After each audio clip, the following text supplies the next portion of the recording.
Bem, então, boa tarde a todos. Nós estamos aqui para ter uma conversa sobre o antropoceno com quem? Com a minha colega, a professora Sônia Barros de Oliveira, que é do Instituto de Geociências, trabalhou muito mais com química durante muito tempo, mas, por exemplo, colaborou em várias publicações que nós fizemos sobre aquecimento global, né, mudanças climáticas, e junto comigo, né, participou de um ciclo pequeno, uma pequena série de seminários sobre esse tema do antropoceno esse ano lá no Instituto de Energia e Ambiente. É uma série que eu costumo fazer sempre nos meses de março e abril, mas sobre outros temas anteriormente, e esse ano foi sobre... Alguns dos participantes estão aqui, estou vendo uns 3, acho, dos alunos, e outros certamente estão nos acompanhando online. O Reinaldo José Lopes é jornalista científico da editoria de ciência da Folha, principalmente, mas tem uma atividade complementar bem diversificada. Ele tem um blog muito interessante, chama Darwin e Deus, mas, além disso, agora tem um canal no YouTube que está bombando. Né? Bombando, eu digo que está tentando. Eu digo que está bombando, porque assim as pessoas ficam curiosas. Bom, então como é que nós vamos proceder essa conversa? No período inicial de esquentamento, vamos dizer, da conversa, eu vou fazer uma rápida introdução ao tema. Depois a Sônia vai, e eu vou explicar inclusive por que ela vai focar no aspecto que tem a ver com as ciências naturais. E aí, depois disso, eu vou dar a palavra ao Reinaldo para ele falar o que ele achar, na perspectiva dele, comentando, trazendo coisas novas, etc. E eu vou ficar aqui, como eu vou estar coordenando, eu vou, sempre que possível, introduzir algumas ideias que, evidentemente, vão vir mais do lado das humanidades, das ciências humanas, etc.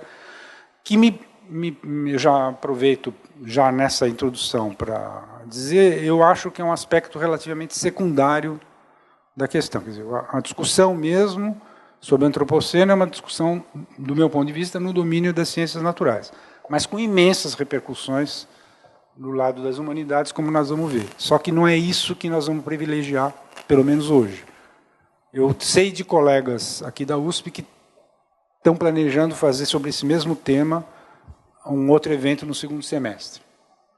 Então, talvez seja mais pelo lado das humanas, porque quem anda pensando nisso é o Wagner Ribeiro, que é geógrafo e tal, então é bem provável que seja, vamos dizer, um bom complemento a esse evento aqui, né, essa conversa.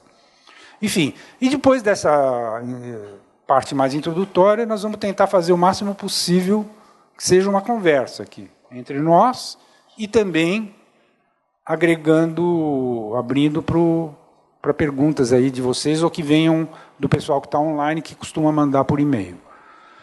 O ideal seria o seguinte: quem tiver, durante mesmo, enquanto a gente estiver expondo, já tiver alguma ideia assim, de pergunta, alguma intervenção a fazer, que puder me mandar uma colinha de papel, já é bom, porque conforme for eu já introduzo na conversa e tal. Senão, não precisa ficar esperando que chegue lá naquela hora em que aí fala, bom, agora está com vocês, né? Vocês podem perfeitamente usar o papelzinho aí para interferir na conversa antes de chegar na hora de abrir para o público. Bom, o que eu primeiro queria chamar a atenção de vocês é para esse Nigram Viewer aí. Não é uma ferramenta muito usada, mas ele é muito útil se você precisar saber se um determinado assunto está ocorrendo nos livros, em geral. É uma coisa virada para os livros, né? Está lá, Google Books. E eu já tenho usado muito para outros assuntos, mas aí colocando antropoceno, infelizmente não é em todas as línguas que tem. Tem muitas línguas, mas não tem em todas. Então eu estou ficando só no inglês. Por exemplo, quando eu fiz isso com sustentabilidade, é muito importante colocar em alemão também, porque foi anterior. Em alemão ocorreu anteriormente. Mas no caso do Antropoceno, acho que basta em inglês. Então, o que a gente vê se a gente pega assim, um período bem longo, que vem desde 1950, que decolou um pouco antes dos anos 2000, essa curva quase vertical, quase perpendicular aí, né? É uma explosão de menções ao Antropoceno nos livros. Vejam bem, não é só título de livro, isso aí pode ser capítulo, passagem de livro, assim por diante. Mas tem uma coisa interessante, é que tem duas ocorrências nos anos 60 e nos anos 80, ali que, evidentemente, na comparação com o que acontece nos anos 2000, é uma coisa irrisória.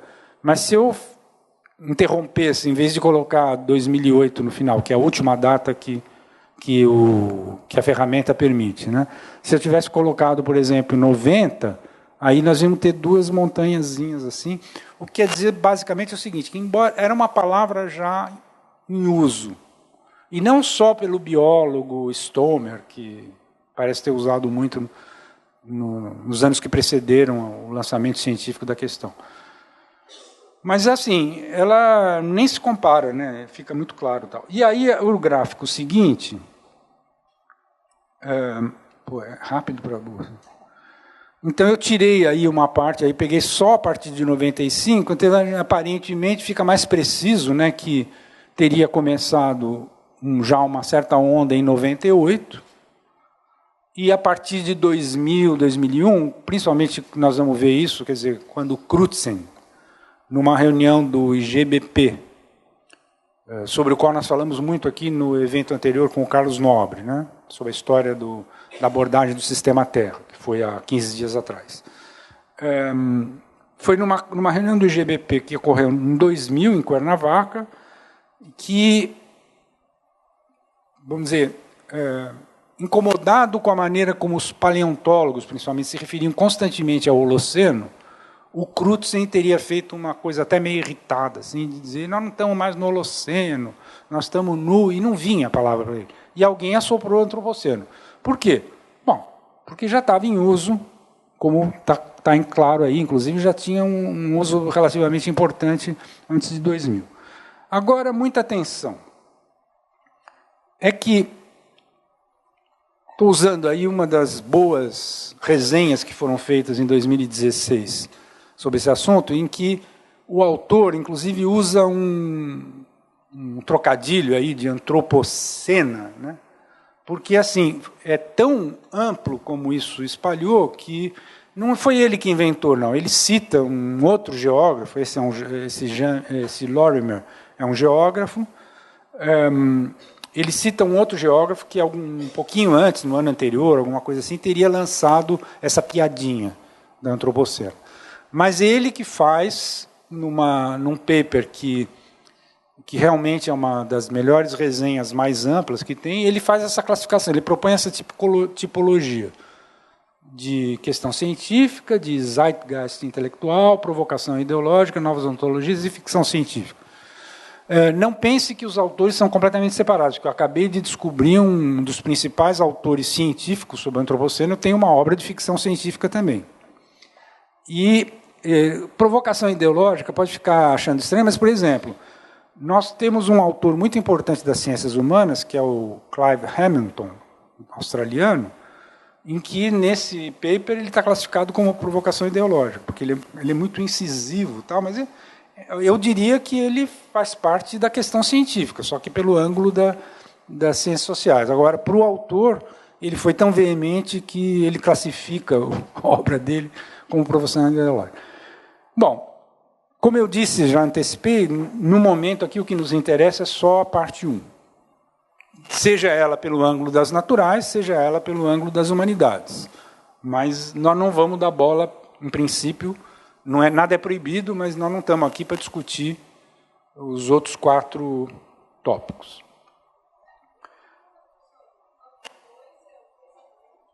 Como?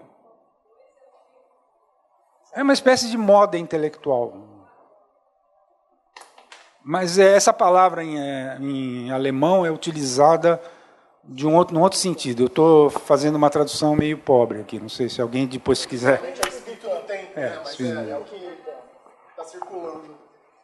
Literalmente é o espírito do tempo, né? O que está circulando na imaginação coletiva. Bom,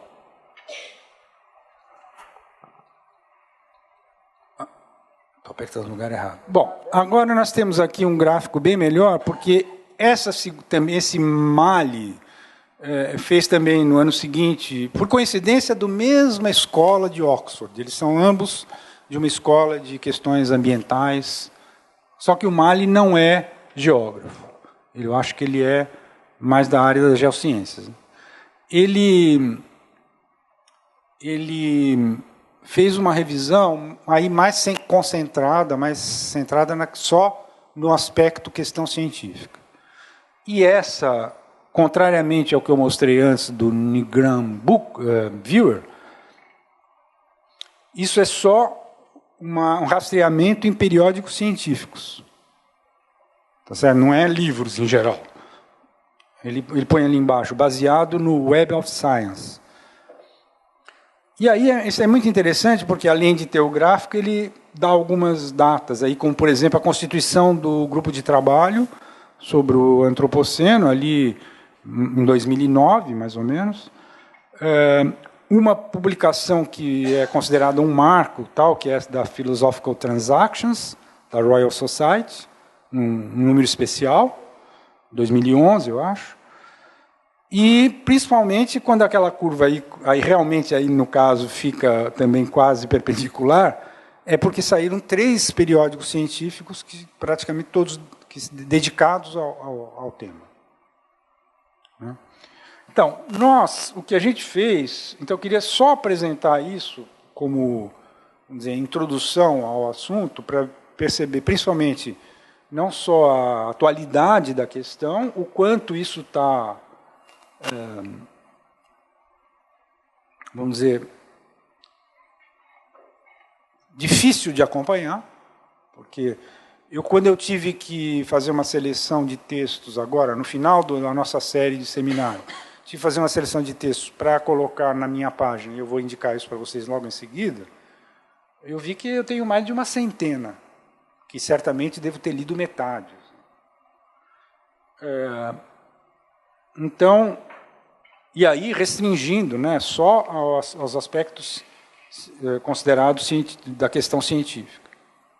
Então, o que eu já antecipo para vocês e queria convidar vocês, isso aí é a home da minha página. Eu criei esses dias um cantinho esquerdo ali, uma coisa que, clicando, dá acesso a toda essa literatura, quer dizer, não aos 100, mas eu fiz uma seleção de 36, mais alguns textos de apoio, dá uma coisa como uns 40 textos, que me pareceram os mais importantes. Adoraria que as pessoas que visitarem me digam, está faltando tal coisa que me pareceu muito importante, ou eu não colocaria tal texto, você botou entre os selecionados, mas não vale a pena, etc. Eles estão separados assim, textos de apoio, são aqueles que eu procuro dar mais destaque, por exemplo, essas 2 resenhas que eu mencionei, do Mali e do Lorimer, né? Então estão como textos de apoio, e depois uma outra parte que é seleção de textos, aí tem 30 e tantos.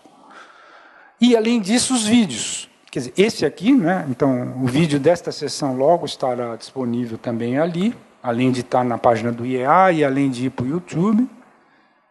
E um vídeo do Sistema Terra, que foi o evento com o Carlos Nobre há 15 dias, e também um vídeo bem mais antigo, mas que tem um certo interesse para essa discussão, que é um vídeo sobre Gaia, um livro que eu organizei, acho que já me esqueci que ano foi, mas deve ter sido lá para 2011, né? É um livro Gaia, assim, com capítulos um deles é da Sônia. Então, o vídeo que eu tinha ficado muito tempo sem ver e revi recentemente me pareceu muito mais interessante do que estava na minha memória, e tem tudo a ver, principalmente com a discussão sobre o Sistema Terra. Está tudo ligado, porque eu acho razoável pensar, como muitos afirmam, que não dá para discutir antropoceno sem referência ao que foi a história, vamos dizer, curta, né, porque são uns 30 anos, disso que a gente chama de abordagem do Sistema Terra. E como nós vimos aqui na sessão anterior com o Nobre, ele confirmou uma coisa muito influenciada pela discussão da hipótese Gaia. Então, essas coisas estão absolutamente ligadas. Olha, 15 minutos certinho de introdução. Então, é só o que eu queria, por enquanto, dizer. Agora eu vou pedir para o pessoal aí da técnica colocar o PowerPoint da Sônia. Bem, como disse o Zé, né, é um debate da época.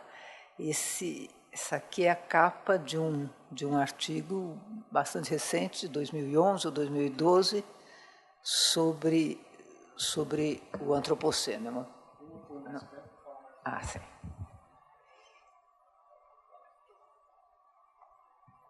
Como já mencionado, então, essa palavra ela já era antiga, mas ela pegou mesmo a partir da intervenção do Crutzen. O Crutzen, químico, um químico eminente. Na época em que ele fez essa intervenção, ele já tinha ganho o Prêmio Nobel de Química, por conta de seus estudos sobre o ozônio estratosférico. E ele fez essa intervenção durante uma reunião científica, e, a partir daí, a palavra ficou consagrada. 2 anos depois, ou 1 ano depois, isso foi em 2011, né? 2000, exatamente, 2000. Em 2002, ele publica na revista Nature esse artigo chamado A Geologia da Humanidade. Como o Zé mostrou, né, foi a partir de 2002 que a literatura sobre o antropoceno explodiu.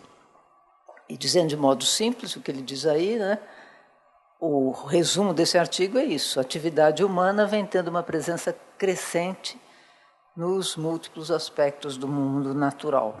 Os processos geológicos, como está enfatizado ali no artigo da Nature, estão afetados cada vez mais pela ação antrópica. Essa é a ideia fundamental. Bom, aí,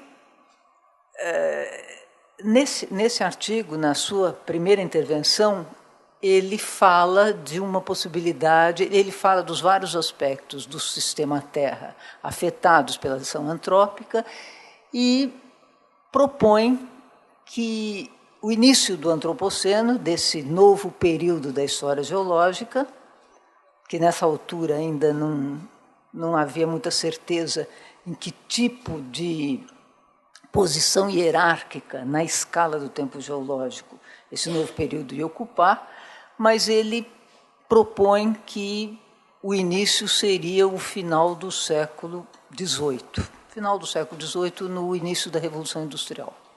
Ele faz essa proposta, então, em 2002. Bom, trata-se, então, da intervenção humana nos processos da natureza. Quando é que isso de fato, começa, né?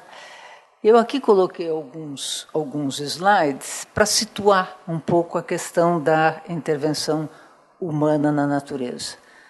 É claro que a intervenção humana na natureza vem desde que a espécie humana existe, o que tem mais ou menos uns 200 mil anos. Hoje se fala numa antiguidade um pouco maior da espécie humana, mas a data mais consagrada para o aparecimento da nossa espécie é de algo em torno de 200 mil anos. Essa figura aqui está mostrando alguns elementos dos chamados ritmos da Terra, que eu quero chamar a atenção para a curva em azul, a curva do meio em azul, é a variação de temperatura na Antártica, ao longo dos últimos 800 mil anos. Então, nós temos 800 mil anos de variação da temperatura, aqui no caso aqui da temperatura na Antártica, que serve de base para a gente imaginar qual foi a variação de temperatura na Terra como um todo.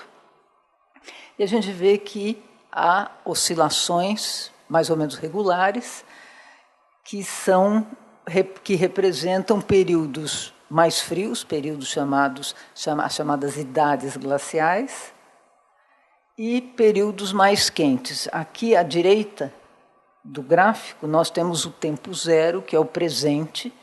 Então, na curva azul, vocês podem ver, não é, que a temperatura está nos valores mais altos. Nós estamos vivendo, então, um período de temperaturas altas.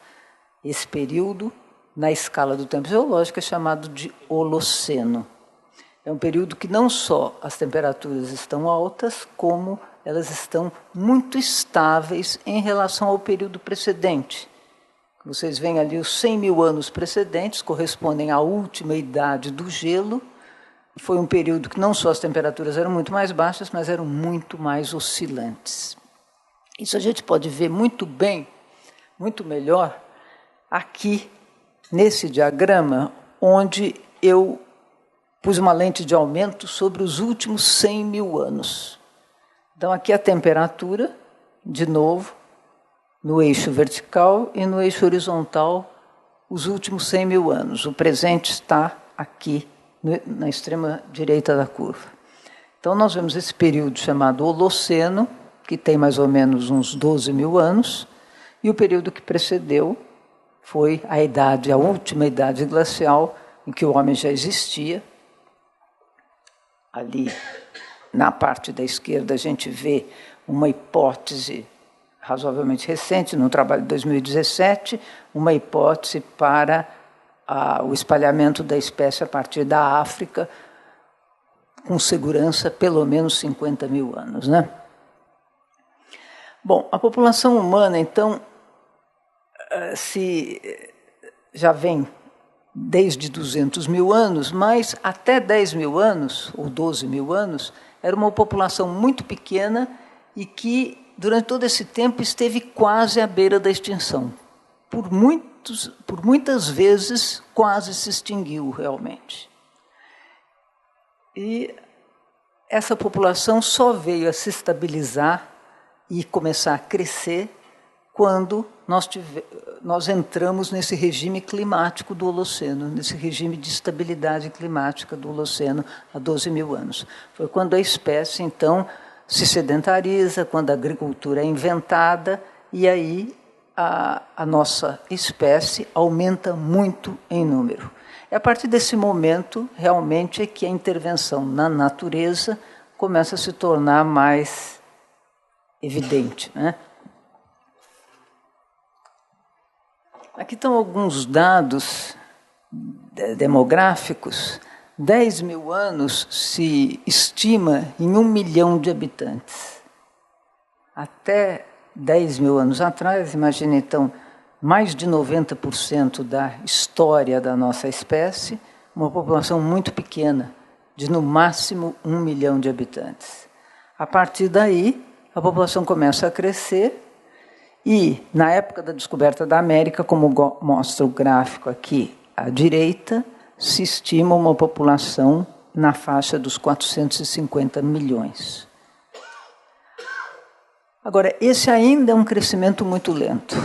O crescimento realmente do número de habitantes da Terra se expande enormemente a partir dos anos 50 do século passado, como essa curva mostra muito bem, não é? A população humana, essa curva que está aqui em preto, mostra o aumento da população humana. Imagine, na época da descoberta, menos de 500 mil, o primeiro bilhão é atingido no início do século XIX, o segundo bilhão, 1930, o quarto bilhão, 1974, e hoje estamos com 7,6 bilhões. Então, há realmente uma explosão populacional a partir dos anos 1950, da segunda metade do século XX. A gente precisa olhar isso com cuidado, porque é a partir de curvas desse tipo que a discussão de quando começou o Antropoceno é que vai se estabelecer. Aqui nesse gráfico ainda, a parte sombreada da curva representa o consumo de energia. Ali, as unidades estão ali no eixo da esquerda. O consumo de energia o consumo de energia doméstica, na curva da esquerda. E esse consumo de energia doméstica, ele é uma curva paralela ao do aumento populacional. Isso é uma coisa importante porque isso está relacionado ao consumo de combustíveis fósseis, que causa uma das mudanças mais marcantes do antropoceno, que é a mudança na composição dos gases de efeito estufa da atmosfera. Então, o que é importante a reter aqui é que as curvas sofrem uma inflexão evidente a partir dos anos 50 do século passado. Bom, então as duas questões que se colocam para os cientistas da natureza são basicamente essas aqui. Se os depósitos geológicos do antropoceno têm uma assinatura realmente diferente daquela dos depósitos geológicos do Holoceno, daquele período, então, desse período de estabilidade climática que vem durando os últimos 12 mil anos. Eu vou mostrar para vocês que essa diferença na assinatura dos depósitos geológicos é realmente muito, muito impressionante. E a questão que está estritamente relacionada com essa é quando que se pode dizer que o antropoceno começa, isto é, quando é que essa mudança é de tal forma marcante que a gente pode defender a ideia que estamos realmente diante de um novo período da história da Terra. Aqui embaixo tem uma figurinha que busca comparar dois casos, né, de mudança de período na história da Terra. Ali, à esquerda, a gente tem uma coluna estratigráfica, nós temos as rochas sedimentares, a parte de baixo são as rochas do Cretáceo, que vão até 65 milhões de anos. Depois nós temos uma descontinuidade e temos um novo período. Por que nós temos um novo período? Porque os fósseis, aqui no caso, são diferentes, estão representados ali fósseis de dinossauros, eles desaparecem há 65 milhões de anos. Rochas mais novas que isso não têm fósseis de dinossauros, por exemplo. E também a assinatura geoquímica, a composição de certos elementos químicos das rochas que estão abaixo daquele limite são diferentes da composição química das rochas acima daquele limite. Então, isso marca muito bem a passagem de um período a outro na história da Terra. Então, uma coisa semelhante a gente precisa conceituar para o antropoceno. Então, aqui na figura da direita, nós estamos vendo uma futura seção geológica com rochas com materiais diferentes, os chamados tecnofósseis, fósseis fabricados pelo homem, que estariam então nessas rochas. Então nós teremos rochas diferentes das rochas que estão abaixo. Isso então caracterizaria a passagem de um período para outro na história da Terra. Bom, quais são então, por exemplo, esses tecnofósseis? Ali no gráfico da esquerda aparecem 3 dos principais tecnofósseis. O primeiro deles é o alumínio metálico. O alumínio metálico é um material absolutamente desconhecido na crosta terrestre até a fabricação, principalmente das latas de cerveja, né? Que é o principal fonte de alumínio metálico. Mas não havia alumínio metálico. O alumínio é um elemento extremamente abundante na crosta terrestre, mas ocorre sempre combinado com oxigênio, nunca na forma metálica. Na forma metálica é uma novidade humana, produto antrópico. Outro tecnofóssil, outros 2 tecnofósseis ali são os plásticos e o concreto. Tudo isso vai para as rochas, tudo isso é levado, né, pelos rios e vai para as bacias de sedimentação e vão ser constituintes das futuras rochas sedimentares. Plásticos, então, concreto, alumínio, coisas totalmente desconhecidas antes da ação antrópica. Na figura de baixo estão alguns compostos, partículas carbonáceas, que são produto da combustão incompleta dos combustíveis fósseis. Também é outra marca do antropoceno.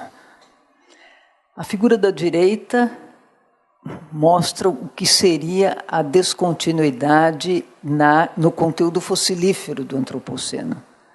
Mostra aqui a quantidade de espécies. Na curva aqui da direita, a gente tem no eixo vertical a extinção das espécies, a porcentagem de extinção de várias espécies, né, de vários grupos de animais. A gente vê que, a partir do século XX, vários grupos de animais têm uma taxa de extinção muito elevada. Se fala, todos já devem ter ouvido falar, até tem um livro que se chama A Sexta Extinção, né? Porque na história da Terra são 5 extinções muito bem conhecidas, todas elas marcando mudanças de períodos na história da Terra. Esta seria, então, a 6ª extinção. Então, o conteúdo fossilífero das camadas também sofreria uma brusca mudança no antropoceno. Outra coisa que é uma característica muito marcante do antropoceno é a interferência humana no ciclo de 3 elementos, fundamentalmente. A interferência humana é muito grande no ciclo de vários elementos, mas ela é especialmente marcante no ciclo do fósforo e do nitrogênio, com a fabricação dos fertilizantes. Hoje a produção do nitrogênio disponível para as plantas é muito maior pela ação antrópica do que por ação natural. Aqui no gráfico da esquerda é sobre o fósforo extraído das rochas fosfáticas. Na escala horizontal nós temos os anos, vai de 1850 ao ano 2000, a gente vê que a partir da metade do século passado, de 1950, a grande parte do fósforo passa a vir das rochas fosfáticas, da mineração das rochas fosfáticas. Então, a influência humana no ciclo do fósforo e no ciclo do nitrogênio, como mostra o diagrama aqui da direita. O diagrama da direita mostra, a partir de 1950, a curva vermelha, o teor do nitrogênio criado. Então, ele cresce muito. A curva de cima é a população. Está aí nessa figura para mostrar que são curvas paralelas. A população humana cresce porque tem comida disponível. Tem comida disponível porque tem nitrogênio nos fertilizantes. E, finalmente, o ciclo do carbono. Talvez esse seja o mais espetacular dos efeitos antrópicos no antropoceno. Esta é uma das representações possíveis, mostra as emissões de CO2 por tipo de combustível fóssil de 1880 ao ano de 2014. Então, temos os vários tipos de combustível fóssil. O que fica marcado aí é que, a partir de 1950, a contribuição para as emissões de CO2 do petróleo, do gás e de outros combustíveis fósseis aumenta brutalmente. Até 1950, a mudança de uso da terra, representada aqui em amarelo, mudança de uso da terra essencialmente queimadas,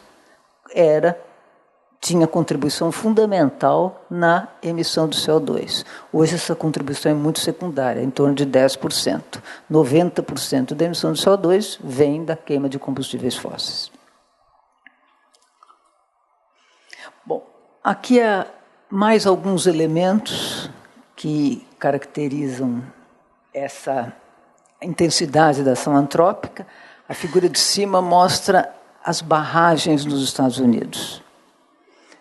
A primeira figura é 1850, a segunda 1900, 1950 e 2000. O que está em azul são as barragens, a quantidade de barragens. Quer dizer, praticamente todos os rios barrados nos Estados Unidos. Quer dizer, isso significa uma mudança fundamental nos regimes de sedimentação. E, portanto, no regime de sedimentação, na foz dos rios e, portanto, na composição das rochas sedimentares. Bom, vimos então que parece que temos motivos mais do que suficientes para chamar essa nova época de antropoceno. Aí resta, então, a discussão de quando realmente ela teria começado. Começou, como propôs o Crutzen no início da Revolução Industrial, no final do século XVIII. Essa figura aqui, a segunda representação ali mostra a Revolução Industrial. Há alguns autores que propõem que teria começado muito antes, teria começado com o uso do fogo, com a caça, com a invenção da agricultura. Essa discussão, na verdade, ela já houve, já foi mais intensa no passado, e hoje ela parece convergir para esse último sujeitinho aqui sentado, da idade digital, que poderíamos pensar que começou depois da guerra, né, a partir de 1950. É o que é conhecido como a grande aceleração, e o que a gente já viu em várias curvas que eu mostrei. A primeira delas é o crescimento populacional, né, que se acentua brutalmente a partir de 1950. Bom, quem decide isso, dá nome aos períodos geológicos, é essa Comissão Internacional de Estratigrafia, que vem trabalhando há bastante tempo já nesse assunto, vem colecionando argumentos para propor essa nova época e vem, ultimamente, convergindo para essa data de 1950 ou 1960, para aí meados do século XX. Aqui eu estou colocando aqui um pedaço da escala do tempo geológico para mostrar como é que o antropoceno se situa. O antropoceno seria uma época é uma das subdivisões dentro da hierarquia do tempo geológico, né? Seria uma época do período quaternário da era Cenozoica. A era Cenozoica é essa era que começou depois da extinção dos dinossauros. Então, dentro dessa era, nós temos o período quaternário, e no período quaternário nós temos a época do Pleistoceno, a época glacial, o Holoceno, esses 12 mil anos de estabilidade climática, e, finalmente, o Antropoceno, que é a idade da influência antrópica. Bem, aqui estão outros gráficos que estão aí muito difundidos, estão inclusive na imprensa e tal, indicando o que é a grande aceleração. Várias variáveis aqui estão indicando que a partir de 1950, que está indicado no eixo horizontal, né, o eixo horizontal vai de 1750 ao ano 2000. A última subdivisão é 1950. E vocês podem ver que da última subdivisão para cá, todas as curvas empinam, né? Ficam quase verticais. Os três gráficos de cima mostram a concentração dos gases de efeito estufa na atmosfera. São talvez entre essas variáveis, são talvez as mais espetaculares, né? Basta dizer que o teor de CO2 na atmosfera no começo do século XX passava pouco de 280 partes por milhão e hoje já superou 400 partes por milhão, sem falar no metano e no óxido nitroso. Bom, outro elemento muito importante e que é um argumento muito forte para considerar os anos, a metade do século XX, como marcador do início do antropoceno, é o fato de haver um marcador geoquímico nas rochas, que se deve às explosões nucleares que ocorreram logo depois da guerra até o início dos anos 60, quando os tratados de não proliferação das armas nucleares entraram em vigor. Então, até os anos 60, ali nós temos um pico dos testes atmosféricos, né? Continuaram subterrâneos algum tempo depois, mas os testes atmosféricos têm um pico ali em 62, mostrado aqui nessa curva. Bom, esses testes nucleares, eles deixam uma assinatura isotópica nas rochas. deixa uma assinatura isotópica de longo prazo, assinatura isotópica tanto do carbono 14 como do plutônio 238, como está assinalado ali. Essas curvas em verde, a curva em verde é a curva do carbono 14, a curva em azul é a curva do plutônio. Então, esse pico desses dois isótopos fica registrado nas rochas. Então, a exemplo do que acontecia lá no Cretáceo, que termina com um pico de um elemento químico, no caso é um outro elemento químico, aqui no Antropoceno também nós teríamos o pico de um isótopo para marcar o início do Antropoceno. Então, todas as condições estão dadas para que os geólogos, enfim, reconheçam o Antropoceno como uma nova época. E assim eu termino a minha exposição. E daqui em diante eu acho que a gente pode muito obrigado. Discutir, Você foi muito feliz nessa apresentação geral, o que estava previsto. E então, nada depois de uma exposição tão redonda e estruturada do que passar a palavra para um jornalista. Não precisa dizer mais nada das implicações lógicas desse raciocínio. Mas eu tenho realmente a exposição da professora Sônia muito redonda, mas uma coisinha só que eu senti falta, talvez, de uma menção à questão da produtividade primária, né? Produtividade primária que seria o orçamento, né? Se a produção de biomassa, né, de seres vivos do planeta fosse um orçamento, fosse uma conta bancária, o que a gente tem visto é que a gente está entrando no cheque especial, de certa maneira, né? A humanidade cada vez consumindo mais desse budget planetário de massa de vida mesmo, né? Começa com vegetais e vai até os seres vivos. Acho que esse é outro ponto importante que o pessoal tem visto. Mas, obviamente, como uma geóloga já falou, não tem por que eu ficar aqui falando tanto da parte científica. Eu queria chamar a atenção para algumas questõezinhas que são, talvez, mais políticas e de imaginário, talvez, ligadas à discussão sobre o Antropoceno.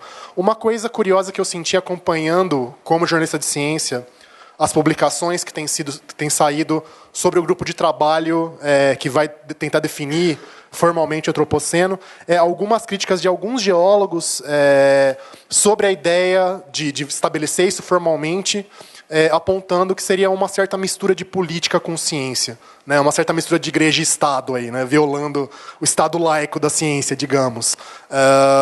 Principalmente quando você compara talvez com outras transições geológicas do nosso passado da Terra, não seria uma coisa tão clara, e você pode acabar inserindo algum juízo de valor e entrar na discussão de o que fazer do ponto de vista ambiental, uma questão que tem impactos políticos e ideológicos, enfim, isso é uma coisa que eu senti um pouquinho. O Zé, numa conversa que a gente teve antes da apresentação aqui, ele falou que ele acha que isso está diminuindo um pouco, mas eu acho que é algo para se pensar. Outra coisa que eu sinto, como jornalista de ciência, lidando agora com esse ambiente profundamente tóxico das redes sociais e dos comentários em portais de internet, essa relação, às vezes, um pouco horrorosa que a gente tem com o leitor, em especial o leitor raivoso, é que tem um refluxo no Brasil, acho que no exterior e no Brasil, acho que está um pouco generalizado, no Ocidente, talvez, esse refluxo que eu chamaria, sem muitas papas na língua, de a direita avessa aos dados. O pessoal, o Trump seria um grande exemplo, a pessoa que o pessoal chama de mito por aqui, a mula sem cabeça, que é um mito, aqui seria outro exemplo no Brasil.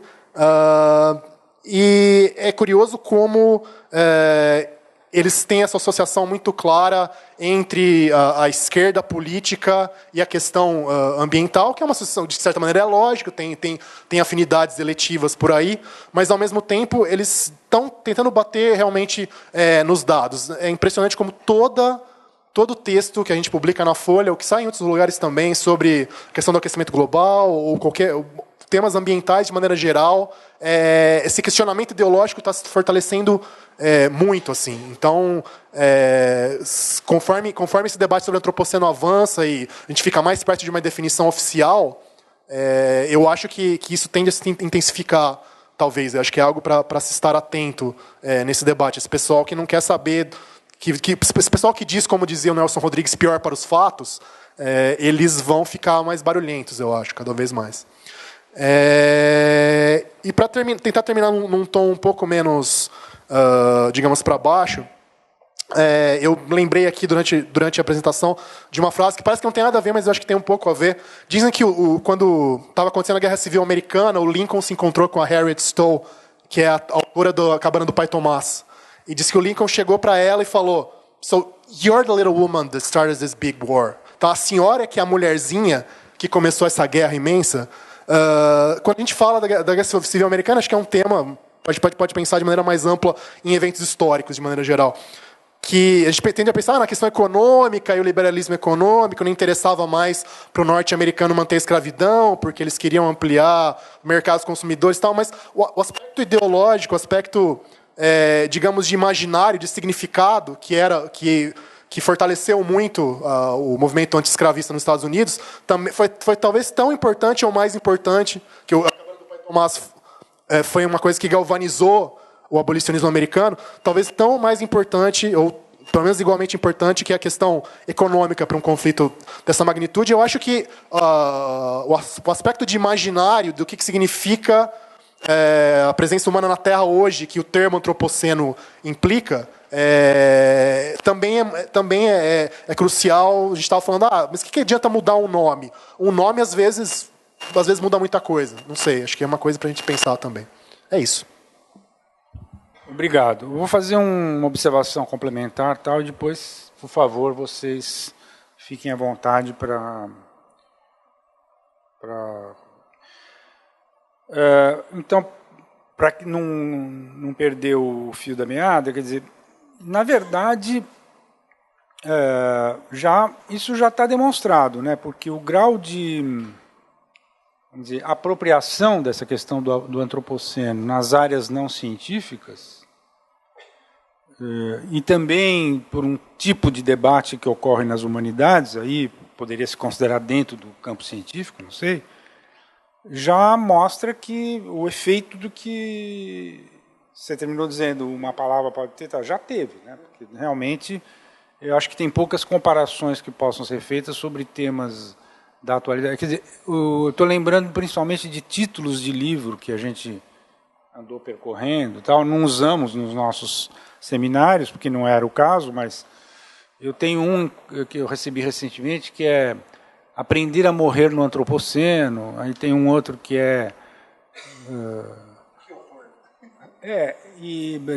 tem... Como? Amar no Antropoceno, inclusive de um grande professor de ética, né, que é o Dale Jemians, né? Mas, na verdade, é o amor no Antropoceno, assim por diante. Então, sem dúvida nenhuma, há aí esse aspecto de impacto. Esse é um dos dados até que nos leva, inclusive, primeiro está na origem do fato de a gente ter selecionado esse assunto para fazer esse ciclo de seminários, que termina, vamos dizer que isso aqui é uma espécie de fecho. Isso também é um exemplo do interesse que está... E eu até já disse, tem outros... Mas eu também constato que quando tento falar para um público mais amplo, por exemplo, coluna da Rádio USP, não sei o quê, a minha sensação é de que, na verdade, você está falando grego. Mesmo com isso, com todo esse fenômeno e tal, a familiaridade que as pessoas têm com a tabela do tempo geológico, com esses termos que classificam períodos da história da Terra e tal, ela é muito inferior àquela que a gente imaginaria, né? Inclusive fiz isso perguntando às vezes para professores do curso do ensino médio, principalmente, fazendo perguntas para o ensino médio, como é que isso é dado, até que ponto. Então é só para a gente não pensar que está todo mundo discutindo o assunto e tal. Sobre o efeito prático que isso tem, outra coisa que eu acho importante dizer é que em 2016, na conjuntura em que estava ocorrendo o último Congresso Mundial de Geologia, Aí sim eu vi sinais disso que você chamou a atenção de, aí, na verdade, geocientistas, ou geólogos, tal, colocando essa discussão de se isso não seria muito mais uma concessão à política do que... Mas você mencionou que eu já disse que isso... Eu tenho visto cada vez menos, porque em 2016, alguns chegaram até a publicar artigos em jornais para dizer que... E foram eles, provavelmente, que conseguiram impedir, porque em 2016 já existia uma proposta robusta para que fosse reconhecido, e não foi. Nos últimos tempos, eu não sei se por causa do avanço que os trabalhos do grupo, o tal do AWG, né, o grupo de trabalho que cuida disso, e foi acumulando evidências sobre essa conclusão principal da Sônia, de que não só existe sim esse antropoceno, como ele começou no meados do século passado. Não sei se por conta disso desse consenso está sendo construído, tal. Os geólogos que não concordam, eles não estão. Eu não tenho visto mais quase sinais disso, quer dizer, porque, por exemplo, quando o grupo de trabalho publica um relatório, um estudo, eles poderiam eventualmente vir no contra, como na questão climática é absolutamente constante, né? Inclusive isso que você falou aí de questionamento ideológico, tá? Hoje até tem um exemplo.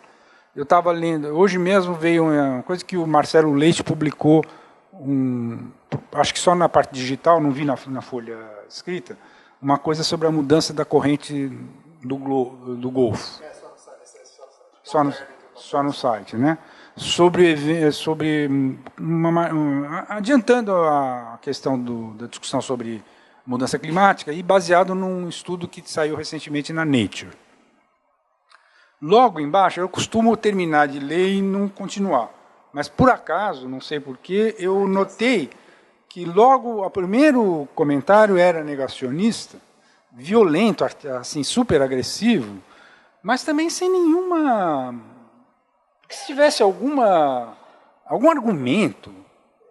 Então é o seguinte, de fato, é provável que aconteça isso também com o antropoceno, mas acho que mais do que está tendo há tanto tempo no confronto com os negacionistas climáticos é praticamente impossível. Quer dizer, e provavelmente serão os mesmos negacionistas climáticos que também já estão bem, vamos dizer...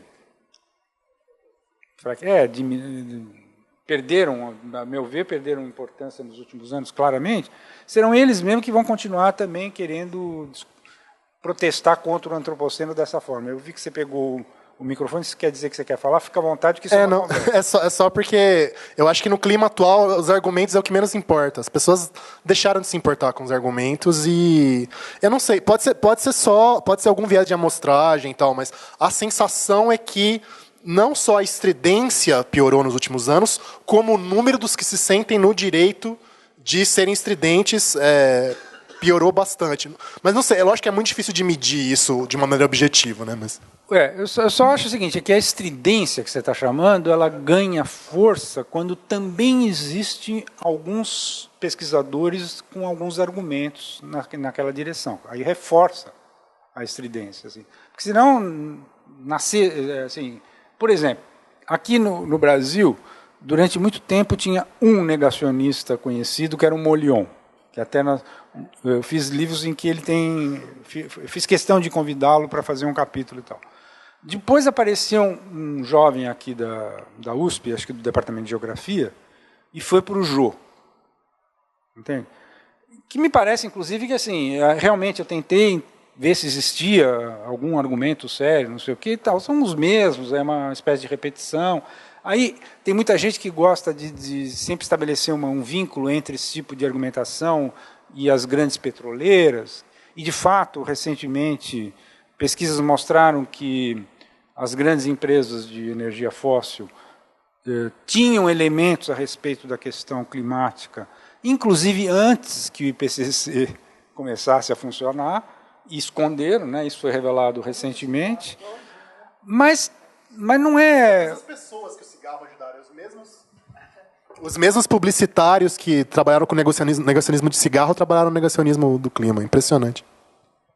Pois é, mas mesmo assim, eu insisto em que existe algum grau de argumentação no debate climático. Né? Não dá para dizer assim que todos os negacionistas são completamente ignorantes e que todos eles estão pagos pela Shell, alguma coisa assim. Com certeza não é assim. E uma das coisas que estimulou muito no período em que o negacionismo foi forte foi porque existiam alguns cientistas sérios dizendo... E dá a impressão que eles procuraram, esses cientistas que fizeram isso, eles procuraram se calar. Mas existe um determinado número de cientistas que... Eu tenho mais um ou dois pontos que eu queria dizer, mas como você... Sobre esse ponto, eu acho que o paralelo não vai só até certo ponto, porque a questão do clima, se há ou não há aquecimento global, é uma questão de fato. Agora, se há ou não há antropoceno, é outra coisa, é uma convenção. Não é? É uma questão um pouco diferente. Eu acho que gente que não acha que não se deve dar o nome de antropoceno a um novo período da história da Terra, não é gente que tem argumento do tipo negacionista. Pode ter argumentos baseados em outras coisas, sem esse tipo de intenção. Entende? Porque é uma questão de nome, não é? Uma das coisas que a gente notou, eu pelo menos notei durante esse período em que a gente andou fazendo essas séries de seminários, é que essa passagem dos principais cientistas ligados ao tema entre a primeira proposta que foi lá em 2000, 2002 pelo Crutzen, que ele estava pensando o tempo todo na Revolução Industrial, porque muito fixado na questão climática, evidentemente, quer dizer, então quando é que, do ponto de vista dele, de fato, a atmosfera começou a ser alterada de maneira séria, então teria sido com a Revolução Industrial, e paulatinamente forma-se um consenso ao contrário para meados do século XX. O que eu queria chamar a atenção aqui, que eu acho importante, é o seguinte, é que existe um grupo relativamente pequeno de historiadores ambientais. A história ambiental não é uma disciplina assim que seja de grandes números, eles não são muitos, e principalmente aqueles que publicam e ficam conhecidos não são muitos, e muito poucos, dentre eles, se dedicou a questões globais. Em geral, o historiador ambiental sempre preferiu por fazer estudos muito mais localizados e no mínimo assim por bioma ou coisas do gênero, né? Então são poucos se a gente for olhar assim, vamos ver o que existe de história ambiental e quais são os grandes historiadores que estudaram a coisa sob o ângulo global, são poucos.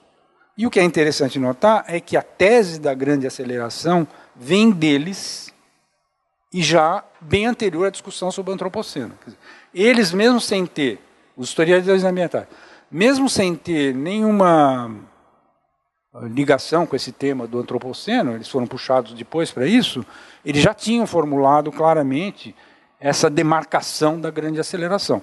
E o Crutzen e o outro, que eu acho que é tão importante quanto ele, que é o Stephen, eles foram sendo paulatinamente, nesse período, ganhos por essa ideia da grande aceleração, porque eles estavam antes pensando em questões anteriores.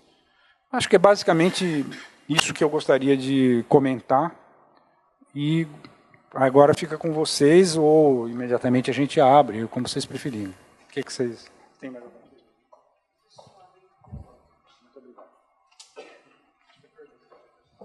Não sei se vou perguntar já. Você ia falar, você fala, depois uma coisinha. Outra coisa muito rápida, que outra minoria que eu acho interessante nessa discussão é o pessoal que tenta jogar, na verdade, para o início da agricultura, ou talvez até para o início da dispersão do Homo sapiens pelo resto dos continentes, pelo impacto que humanos plenamente modernos, caçadores, tiveram nas faunas de grandes mamíferos do mundo todo, né? Inclusive aqui era para ter cavalo selvagem e urso aqui no Brasil, se não tivesse gente, basicamente.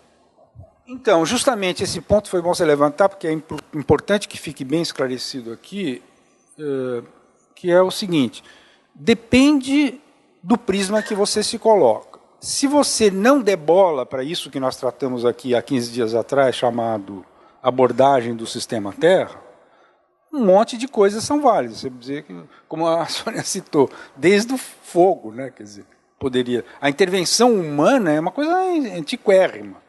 O que os cientistas que estão discutindo antropoceno querem chamar a atenção é o seguinte: quando foi que essa intervenção humana passou a ter uma escala e, sobretudo, uma velocidade que coloca em risco o funcionamento de muitos desses ciclos biogeoquímicos que foram enfatizados aqui. Quer dizer, da ótica dessa turma toda que estuda o sistema Terra, o fato dos humanos terem tido impactos nesse ou naquele ecossistema, para essa discussão é quase irrelevante. Então, eu até fico às vezes surpreso de ver grandes pesquisadores que insistem muito nessa tese de que, não, se o argumento é esse, então não tem Holoceno. Há 12 mil anos atrás começou o Antropoceno. Não é verdade. Eu insisto, como eu dediquei grande parte da minha carreira como pesquisador a estudar a história da agricultura, desculpe, mas os impactos ambientais da agricultura passaram a ser sérios, eu diria que só desde a síntese da amônia. Então se não é para não ser no meados do século XX, seria começo do século XX, quando houve a síntese da amônia e começou a ter nitrogênio. Antes disso, desculpem, a agricultura ela era, inclusive, muito amigável com o ambiente, entende? Assim, os efeitos, os impactos que isso tinha, muito longe de serem distúrbios em alguma coisa que você pudesse chamar sistema Terra ou de qualquer aspecto mais global que a gente puder, mesmo sem usar a expressão sistema Terra. Quer dizer, se a escala é global, a agricultura só passa a ter, de fato, importância depois da chamada segunda revolução agrícola e principalmente depois da síntese da amônia, com certeza. E a intervenção humana no ciclo do nitrogênio não tem só esse impacto, né? Ele tem um impacto de esterilização de grande parte dos oceanos, né? Não está. Ninguém está ouvindo? Eu estava dizendo que a intervenção humana no ciclo do nitrogênio, além de ter esse enorme impacto na agricultura, tem também um impacto imenso na esterilização de grandes porções dos oceanos, por causa da eutrofização, né? Por causa do fenômeno de eutrofização. Mas isso é uma consequência. É uma consequência, pois é. Mas está ligado ao fato da produção do nitrogênio reativo. A imagem principal disso que a gente chama de zona mortas, etc., a principal é na foz do Mississippi, lá no Golfo do México. Quer dizer, a quantidade absurda em excesso de nitrogênio que é carregado pela bacia do Mississippi e que forma... Não é a única, são muitas dessas zonas mortas já zonas identificadas, mortas, mas essa é imensa, ali perto da gente, né? Sem dúvida alguma. Mas assim, é porque eles usam nitrogênio em absurdo excesso na agricultura, porque se fosse... Aí que está. Mesmo com nitrogênio sintético, se fosse usado na dose necessária, não estaria causando esse tipo de impacto. Né? Você ia dizer alguma coisa? Eu insisto assim, a pergunta que veio online é para a Sônia, então em seguida ela... Não, só para sintetizar, então, a questão não é causar impacto ou não, a questão é quando a humanidade virou uma força geológica Exatamente. Por si só. Para resumir, é isso. Né? Quando a humanidade ganhou o status de força geológica global. Exato. Bom, aqui tem uma pergunta do professor Luiz Anelli, do Instituto de Geociências, que é a seguinte: as mudanças climáticas que ocorrerão em decorrência da ação antrópica não deixarão assinaturas ainda mais fortes no registro sedimentar, de modo que se estabelecerá um diacronismo entre as assinaturas dos últimos 50 anos e as que virão em decorrência das mudanças climáticas de longo prazo que se estabelecerão? Essa é uma questão interessante. Ou você fala mais alto ou você aproxima. Porque lá atrás não ouve? Agora eu acho que sim, né? Ele está perguntando se essa assinatura da mudança climática no registro sedimentar, essa assinatura atual, não será uma coisa pequena em relação ao que virá no futuro. Eu acho que certamente será. E isso aqui vem ao encontro de uma discussão que se vê na literatura sobre o antropoceno, quando começa e tal.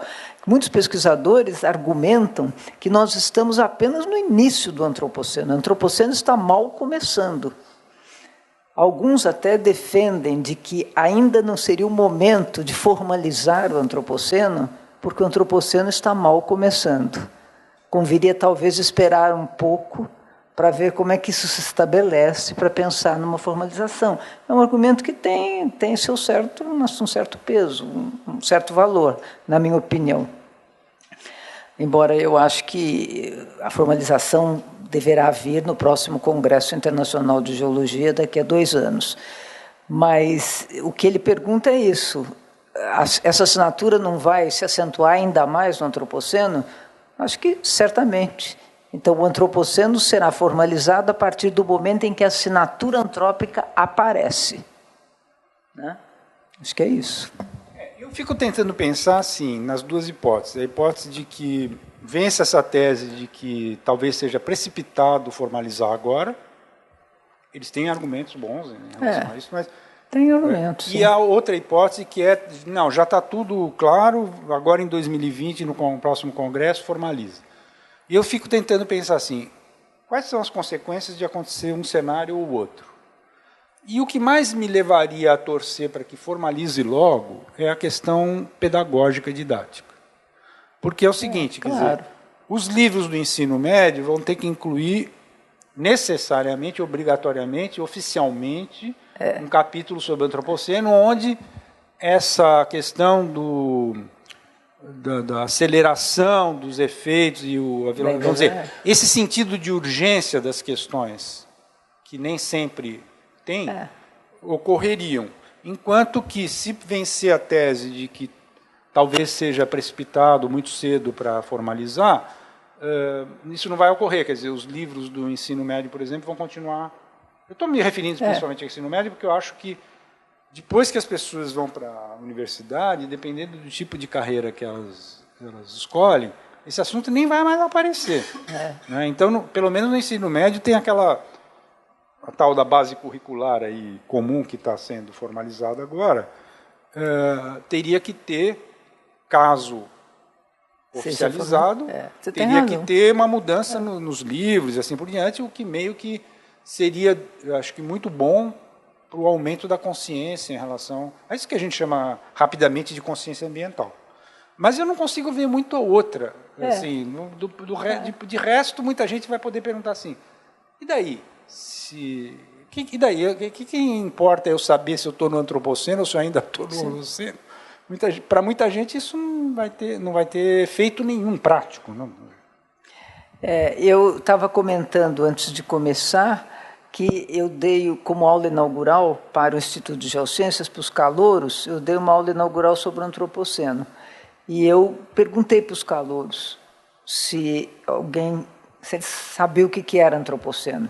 E só uns 2 levantaram a mão, só um levantou a mão. Eu me espantei, porque vem do ensino médio, ninguém tinha ouvido falar no antropoceno. Não, e tem escolhido geologia. Escolheram geologia. Talvez fossem tímidos, sei lá, pode ter um pouco de timidez aí. Mas, de qualquer forma, é impressionante, né? Só um levantou a mão. Tem uma pergunta lá atrás, e outra aqui. Para você. Tá? Rapidinho, uma consideração assim, muito simples sobre a questão política. Eu concordo com o Zé Eli que é uma questão importante do ponto de vista político, porque se decide algumas coisas. Mas, mais do que isso, de colocar, eventualmente, num currículo que todo mundo fique na mesma página, que se fala muito da sustentabilidade. O movimento nosso hoje de sustentabilidade, de desenvolvimento para a sustentabilidade, né? Então, enquanto não tem uma definição de um antropoceno, fica um pouco mais difícil. Isso eu acho que é uma pedra a mais e uma pedra bastante importante para as nossas escolhas e até para um acordo global em torno disso também.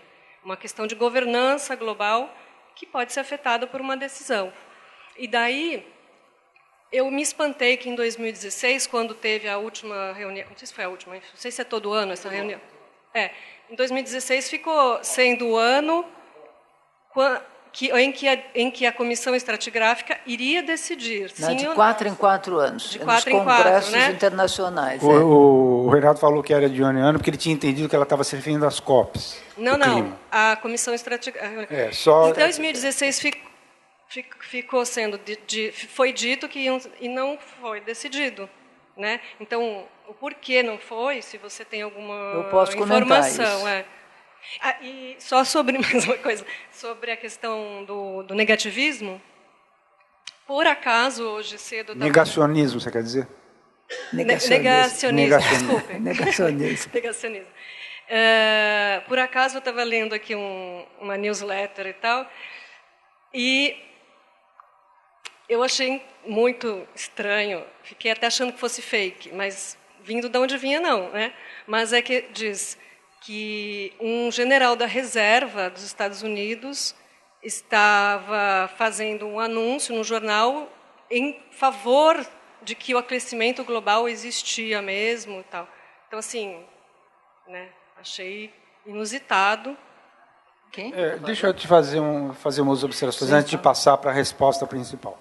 Quanto a essa última observação sobre um general, é engano, porque é o seguinte, se tem uma coisa que é impressionante, é como que, se você for ver o que o Pentágono tem como cenários estratégicos, a importância que eles dão é o primeiro ponto de risco nos cenários de futuro do Pentágono é o aquecimento global.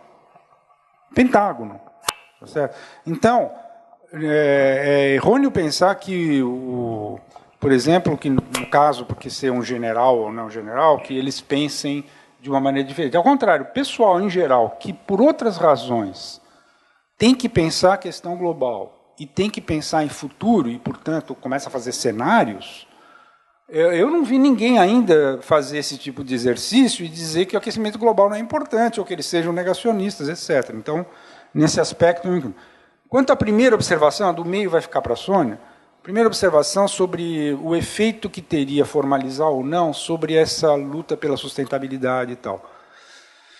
Eu achei muito interessante ouvir a observação, mas veja bem, essa expressão sustentabilidade nem existia antes dos anos 90, não se usava isso. Tá? Era uma coisa, até o adjetivo sustentável até era mais ou menos usado, não era ligado ao desenvolvimento, aí ele foi ligado ao desenvolvimento, e aí é que surge praticamente essa expressão no substantivo sustentabilidade. E hoje ele é um valor que está absolutamente incorporado. Quer dizer, eu achei muito interessante, inclusive, há 15 dias atrás, quando estava o Nobre aqui, quando ele enfatizou muito que, para ele estava sentindo ultimamente que sustentabilidade e felicidade pareciam a mesma coisa.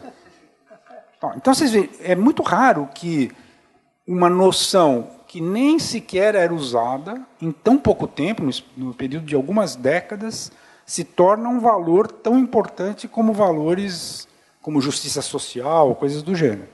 E, para isso, não precisou de discussão sobre o antropoceno. Tá certo? Então, é o seguinte, não há dúvida nenhuma, como eu disse, se o antropoceno for formalizado e ele tiver aí um impacto didático, pedagógico, bem oficializado, formalizado, etc., vai reforçar. Mas eu não acho que ou a consciência ambiental em geral, como a gente diz, ou, vamos dizer, o engajamento em relação à sustentabilidade dependam da definição do antropoceno. Isso não é assim que me parece.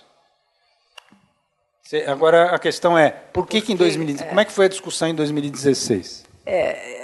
A questão é a seguinte, para formalizar uma unidade do tempo geológico, são necessárias muitas condições prévias, são condições técnicas. Então, precisa descrever várias seções estratigráficas onde essa unidade esteja caracterizada, precisa ter o que eles chamam do Golden Spike, que é o marcador de excelência. Então, no caso aí, o marcador das explosões atômicas é um marcador de excelência, precisa ver em que materiais esse marcador aparece de maneira indubitável. Então, todas essas sessões têm que ser descritas. No começo desse ano, saiu um artigo do pessoal da comissão mostrando que tudo isso está super bem encaminhado. Ele já tem um monte das chamadas sessões tipo, que são sessões estratigráficas no gelo, em sedimentos lacustres, em sedimentos marinhos, em solos, então em vários lugares onde a marca do antropoceno está presente. Tudo isso já está bem descrito e bem caracterizado, e são condições para que a comissão possa fechar em cima de uma proposta dessa. Então, eu acho que foi muito mais por falta de condição técnica mesmo, que ainda não estavam presentes, do que por falta de conhecimento, porque eu vi o resultado das votações, porque eles fazem votação. As votações eram impressionantes, era 98%, era uma voz discordante. O pessoal lá está fechado em cima da proposta. Esse finalzinho não deu para entender. 98% concordando. Com vários aspectos da proposta. Tudo vai para a votação. Agora, a hora que abrir para a União Geológica como um todo, não só o pessoal do grupo de trabalho, a hora que abrir, mas geral, será que esse nível de consenso vai ser similar? Não. De todo mundo? Não. É verdade. Dentro do grupo de trabalho. Não, você tem razão. É verdade que isso se dá na comissão. Aí isso é levado para um plenário mais amplo. Mas eu não acredito que quando o negócio chega bem fechado e bem estruturado ali para um plenário mais amplo, que tenha muita discordância. Não acredito. O Brasil participa dessa comissão? Não tem nenhum brasileiro nessa comissão. Aliás, uma das críticas que o artigo do Mali traz é o seguinte, que aquele pessoal que fala do capitaloceno, né, que o antropoceno devia chamar capitaloceno, porque afinal é o mundo capitalista que estragou a natureza e tal. Uma argumentação nesse sentido diz que a comissão que trata do antropoceno é toda formada de homens brancos. Devia chamar, como é que é, em vez de antropoceno, devia chamar White man scene. É toda formada de homens brancos. Não tem mulher nem ninguém de outra etnia. Antes de devolver a palavra aqui, eu só pediria o seguinte, que vocês primeiro levantassem a mão antes de interferir, tá? Porque ele estava inscrito já e tal. Mas ainda por essa rodada aqui, eu só queria chamar a atenção para vocês, porque eu sou leigo no assunto, mas em 2016 eu estava muito atento ao que estava acontecendo lá. Foi na África do Sul, né, o Congresso. Agora, o próximo de 2020 vai ser... Não sei. Mas, enfim, quando teve o Congresso em 2016, na África do Sul, eu estava dentro dos meios que eu tinha, porque eu não sou da comunidade específica e tal, prestando atenção. Então, a primeira coisa que eu diria o seguinte: não existia em 2016 algo tão robusto como o relatório do grupo de trabalho atual. Tá? O que eles estão submetendo, porque também antes do Congresso, o relatório do grupo de trabalho é submetido a um monte de gente, a uma comissão que tem não sei quantos e tal.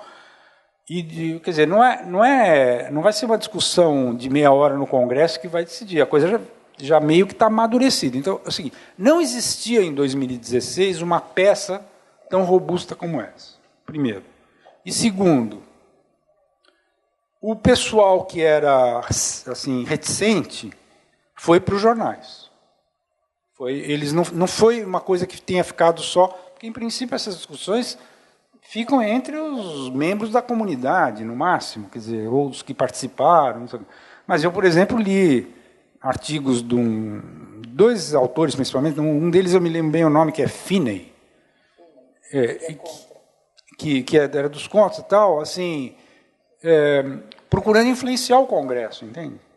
Então é o seguinte: quem está num congresso como esse, é a minha interpretação de leigo, de vocês se confirmam ou não, mas assim, quem não está muito dentro de uma posição ou da outra, primeiro, vê que o relatório não é lá essas coisas, o relatório a favor, e que tem gente estridentemente contra, a tendência é empurrar com a barriga, evidentemente. A impressão que eu tenho é que, se eu tiver certo, essas coisas não vão acontecer em 2020, porque em 2020, primeiro, está todo mundo muito mais informado sobre a questão, o relatório já é muito mais robusto e provavelmente nós nem vamos assistir geólogos do contra escrevendo em grandes jornais e assim por diante. Isso provavelmente... Esse é o cenário com o qual eu trabalho. Mas, por favor, você é Peter Mix, né? Sim, obrigado. É porque você não se apresentou, Isabel, Ganhacari, né? Isso. Eu sou Peter Mix, engenheiro na área de energia, leigão, portanto, mas me interesso muito. Em parte está respondida a minha pergunta, já pelas duas colocações agora, mas eu quero insistir. Nós temos uma série de épocas geológicas anteriores, Holoceno, daí para trás, né, bem definidas, com um elenco de argumentos robustos, que é um pacote de argumentos. Esse pacote deve estar valendo para a nova definição. O que está faltando? Então, mas esses argumentos se consolidaram agora, depois do Congresso. Esse artigo, muito bem argumentado, saiu depois do Congresso, não saiu este ano. Na verdade, saiu no fim do ano passado, saiu em 2017. Um artigo que consolida os argumentos.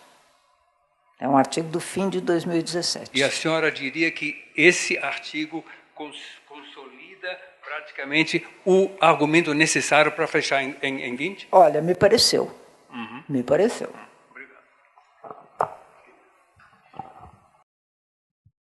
Meu nome é Ronan e eu sou engenheiro civil formado há 50 anos nessa universidade, atualmente aposentado. E justamente por, vamos dizer assim, tentar ter um ócio criativo é que eu estou aqui. Bom, eu acho que a questão de definição do Holoceno me parece uma coisa bastante sólida e quase que inquestionável. Mas me impressionou um pouco a correlação entre esses gráficos, né? Os gráficos apresentados. O gráfico, por exemplo, do crescimento populacional a partir de 50, o gráfico do crescimento da população e outros similares, né, que a gente poderia relacionar.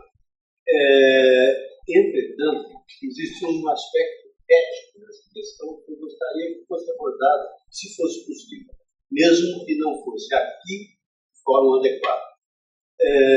É a questão de a população aumenta com esses elementos. A população aumenta porque nós criamos condições favoráveis a isso, por exemplo, através dos desenvolvimentos da medicina e dos desenvolvimentos do saneamento básico. E todo mundo luta, mas luta com unhas e dentes para que se tenha saneamento básico, para que se tenha todas as condições para alimentar, inclusive, uma população cada vez maior. E, consequentemente, nós temos uma situação que parece, eu vejo assim, contraditória.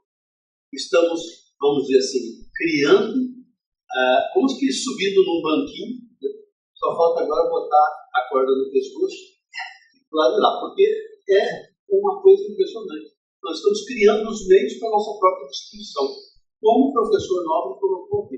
Pela primeira vez, uma espécie é capaz de destruir a própria Terra. Bom, não sei, eu vejo isso também um pouco como antropocentrismo. Nós não sabemos como as outras espécies, se fossem capazes de escrever, diriam, né? O que elas diriam? As bactérias, que devem ter aumentado muito em muitas das condições hoje existentes nos oceanos. E aí, quando a gente vê o mapa dos Estados Unidos de repente ficar todo azul, isso significa uma grande geração de energia e os nossos antecessores, o Peter acaba de colocar questões de energia que são indispensáveis, principalmente quando a gente pensa a energia hidroelétrica como uma energia benéfica. Só que nós temos, por exemplo, o Amazonas. Se nós conseguirmos transformar todo o Amazonas em um conjunto de barragens, nós vamos gerar energia para o Brasil inteiro gastar, deitar e rolar. Entretanto, nós vamos matar completamente o Caribe em termos de vida. Então, essa sim. Então, ético, talvez, que Tá. Eu não sei. Eu não sei se eu entendi bem o que você está chamando de problema ético, mas eu aproveito, de qualquer jeito, a intervenção para fazer uma observação que eu tinha certeza que podia surgir a partir da transparência, enfim, do slide que você usou e que mostra a evolução da população. O que a gente sabe... Bom, primeiro, grande parte de todos esses problemas aqui, eles são diretamente proporcionais ao crescimento da população. Quer dizer, nós não estamos, por exemplo, usando tecnologias que reduzam o consumo per capita de energia. Que é isso que...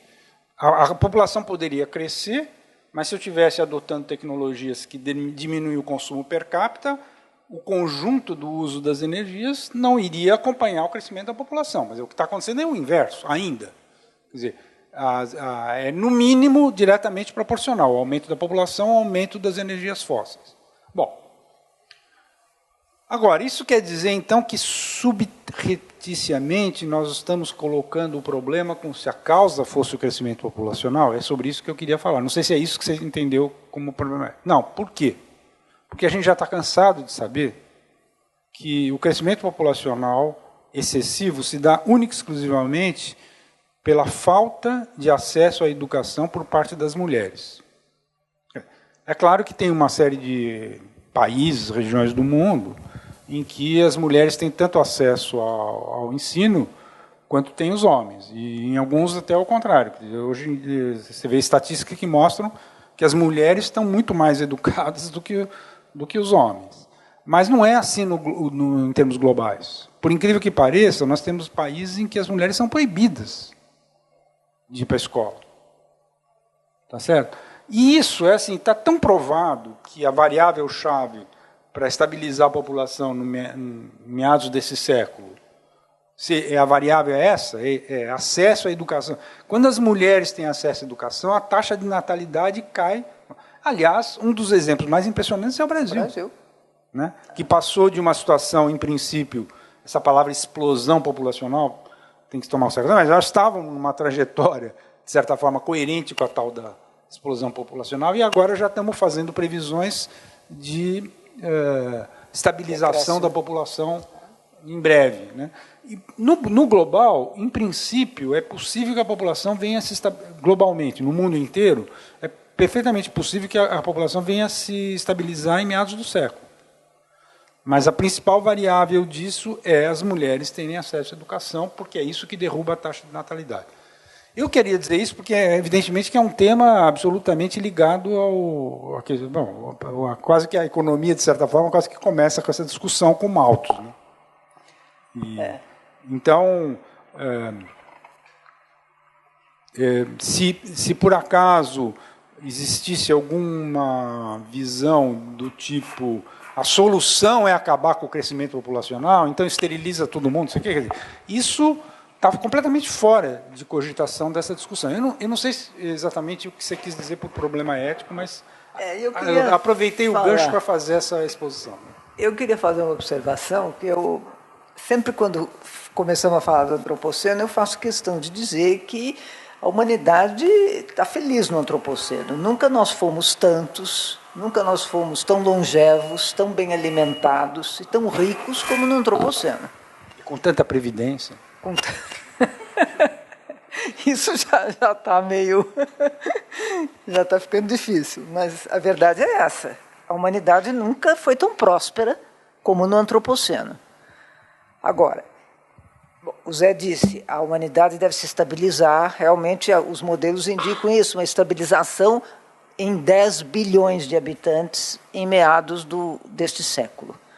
10 bilhões de habitantes não é pouca gente. A questão é como administrar os recursos naturais de modo a não cairmos numa trajetória, como você falou, de autodestruição. Não é? Haverá uma maneira de administrar com talvez mais sabedoria os recursos naturais, de forma a não cair numa trajetória de autodestruição, porque seremos 10 bilhões, na melhor das hipóteses, se o crescimento populacional for contido, seremos 10 bilhões na metade do século. 10 bilhões que precisarão consumir mais energia, porque precisam, não é, de energia para o desenvolvimento, que precisarão comer melhor. 1 bilhão de pessoas no mundo ainda passa fome. É verdade que a questão da fome não está diretamente relacionada à falta da comida, mas, de qualquer forma, o uso dos recursos naturais, sem dúvida nenhuma, se intensifica com o maior número de pessoas. A questão é como fazer. Nós não tocamos no assunto, nós estávamos falando disso na hora do almoço, se a gente ia tocar na questão das perspectivas de como encarar o futuro com relação ao antropoceno, das perspectivas mais otimistas ou mais pessimistas com relação ao futuro. Não falamos nisso, né? Não, precisamos falar. Sim. Ah, você vai falar ainda? Não, vamos falar. Você já pode começar. Bom, então, nós estávamos comentando disso. Talvez seja possível uma gerência... A pergunta dele é diretamente voltada a essa questão. Então... É um gerenciamento do... Para mim, Sim. A questão era, nós estávamos vamos dizer assim, numa discussão que era bastante e rigorosamente científica mesmo. Sim. E aí, aspectos, vamos dizer assim, éticos da questão poderiam ser afastados nesse sentido que eu quis dizer, a ética, e discutirmos o ponto de vista de estamos ou não no antropoceno, existem os marcadores, não existem os marcadores, uns problemas realmente científicos. E, no entanto, fica essa questão ética, quer dizer, puxa, será que, entende, nós não estamos, na hora que defendemos estas posições, né, de definição do antropoceno e tudo mais, esquecendo o outro aspecto, né? E aí a sua resposta foi muito clara, né? E me parece que eu li recentemente algo assim, crescimento da população não significa necessariamente esgotamento dos recursos da humanidade, o mau uso que se faz, né? A fome não é causada por falta de alimento. Mas o principal o principal é dizer com muita clareza que a solução para os problemas não é dar prioridade para a questão demográfica. Sim. É isso. Isso que é o principal que precisa ficar claro. Quer dizer, a questão demográfica, obviamente, é importante, ela está, aliás, na base de quase tudo, porque o resto é proporcional a ela, mas é errôneo imaginar que a solução desses problemas esteja em encontrar algum método de esterilização ou alguma coisa do gênero. Não é por aí. E essa discussão, evidentemente, já ocorreu e eu só não tinha entendido muito bem quando eu disse, eu não entendi muito bem a ética, é o seguinte, porque, na verdade, não creio que a gente tenha falado aqui só pelo ângulo científico, deixando a ética de lado. Não acho. Se fizer uma revisão das intervenções aqui, você vai ver que a ética está presente o tempo todo, também, e alguns momentos até foi para outros terrenos, como a política. Assim, então, mas, enfim, já que você colocou essa questão, e eu já estou falando, já introduzo. Quer dizer, é inevitável que numa discussão como essa as pessoas fiquem pensando, bom, e daí, o que os próprios cientistas, e aí eu acho que recai mais até para as ciências humanas do que para as ciências naturais, que é o seguinte, com que cenário você trabalha? Com um cenário de colapso, vamos dizer assim, para simplificar, um cenário de, ao contrário, como a Sônia acabou de dizer, nós nunca tivemos tão bem na história da humanidade, então é provável que o antropoceno... Tem muita gente que fala assim, uma das frases mais repetidas é bem-vindo ao antropoceno, né?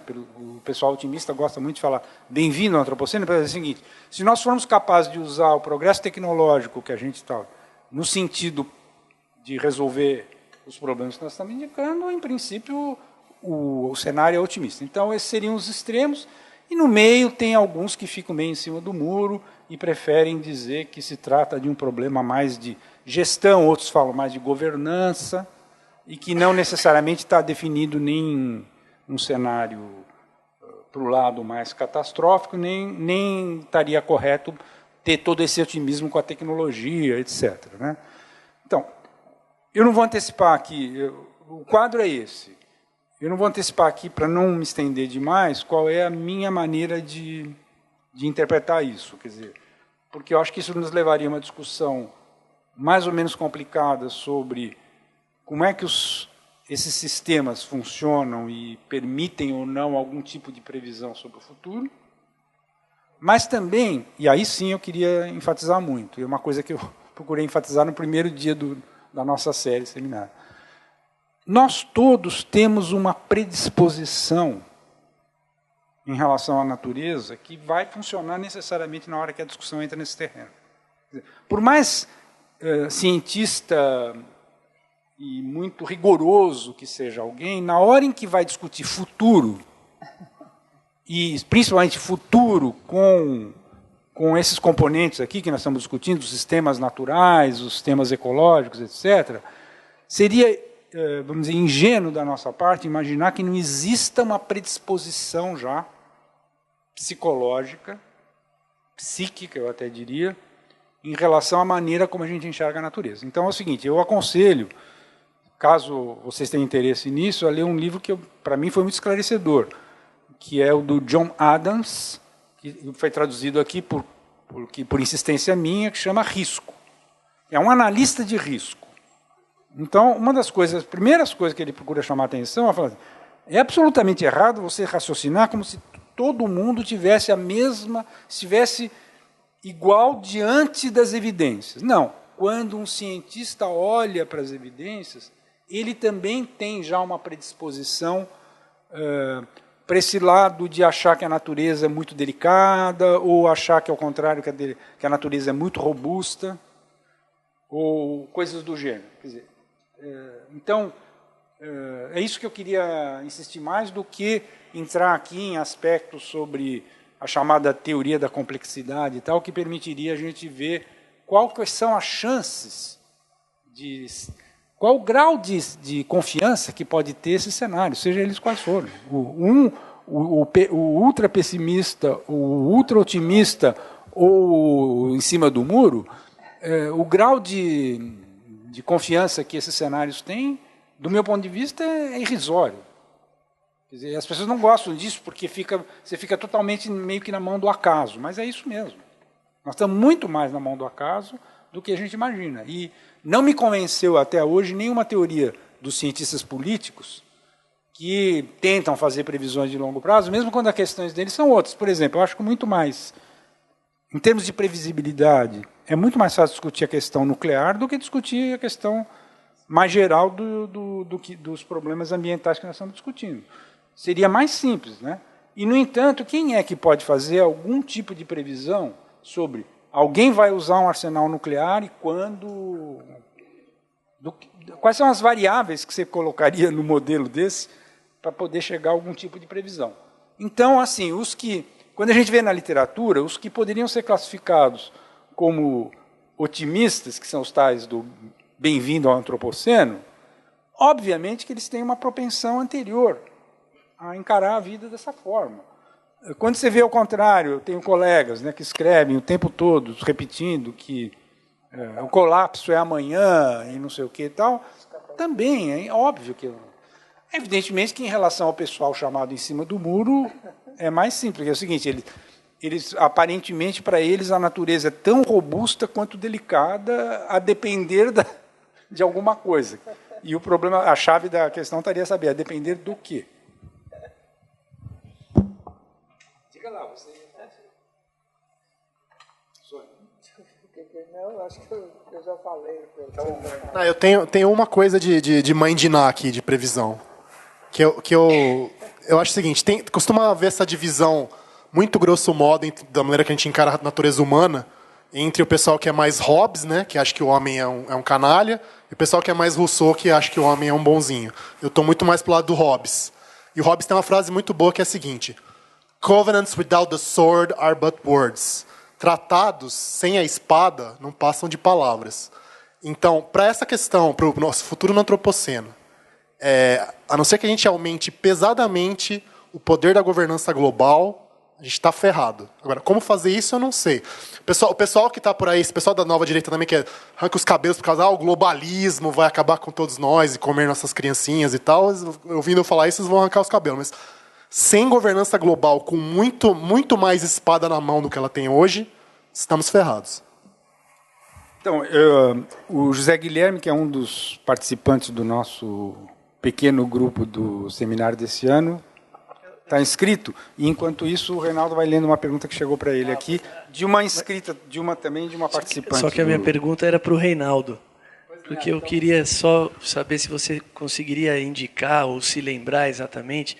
Você se referiu a alguns cientistas que você andou lendo e que apontavam nessa discussão do antropoceno uma certa invasão da política na Catedral da Ciência, ou coisa assim?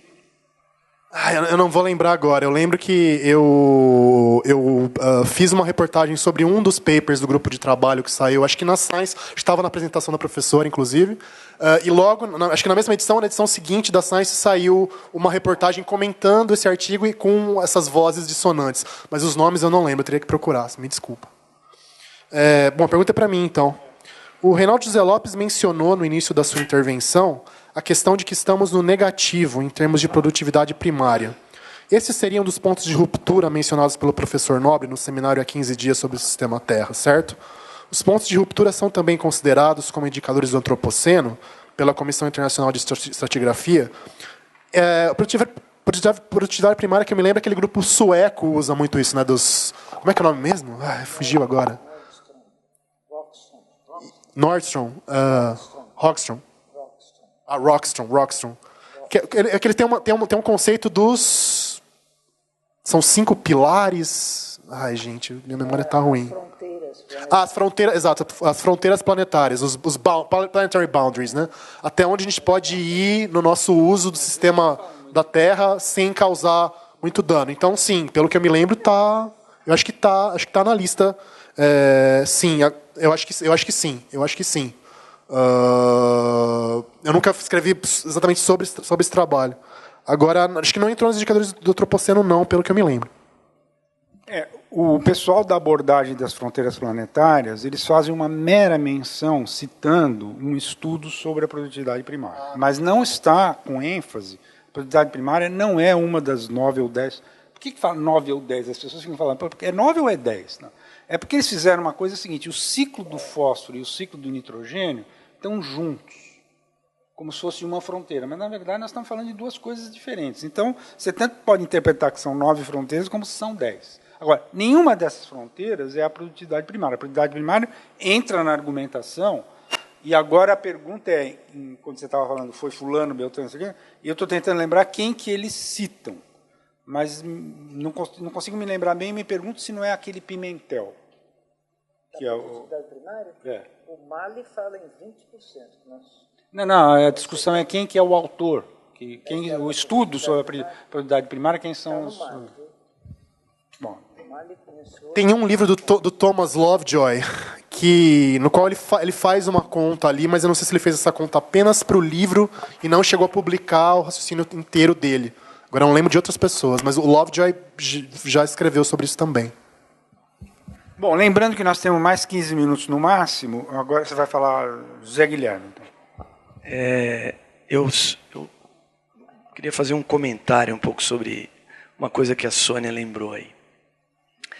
Essa questão, não acho que ela seja uma questão pequena, essa discussão que se dá no interior dessa semântica, né, do antropoceno, e tem mesmo acho que até o Hamilton tem um texto em que ele menciona esse grupo do capitaloceno e tal. Mas eu acho isso uma discussão muito boa, porque, na verdade, vejam como ela ecoa, não é? O que a própria Sônia estava mostrando. Porque se é o homem, né, então, se isso é o antropoceno, por que não começou há 10 mil anos? Porque não é exatamente o homem, mas é um tipo de arranjo social, certo? Que daí tudo bem, se é o capitalismo, se é o pós-capitalismo, se é o capitalismo da terceira revolução industrial, né, se é o capitalismo digital, se é o selvagem, se é o desregulado, se não é o capitalismo, mas é alguma outra coisa, algum outro nome, alguma outra nomenclatura que a gente vai encontrar, tudo bem. Mas, de fato, não é uma questão, a mim, pelo menos, eu gostaria de saber o que vocês pensam sobre isso. A mim não me parece uma questão menor. Então... É o homem, mas é o homem num determinado arranjo ou numa determinada composição. E só queria fazer uma brincadeira, mas, Reinaldo, de onde saiu essa história de que o Rousseau acha que os homens são bonzinhos? Logo o Rousseau. É provocação. Não, vem cá. Eu vou falar uma coisa que me parece razoavelmente certeza, e depois uma outra que é meio aberto para discussão. Esse negócio de dizer que é capitaloceno me parece um absurdo total pelo seguinte. Qualquer definição de capitalismo, qualquer grande autor sobre o capitalismo você pegar, o capitalismo começou muito antes do que essa geringonça de antropoceno. Principalmente se a gente conclui, como o consenso está formado, que foi meados do século XX, desculpe, qual que é a teoria capitalista que diz que o capitalismo começou no século XX? Não existe, nenhuma.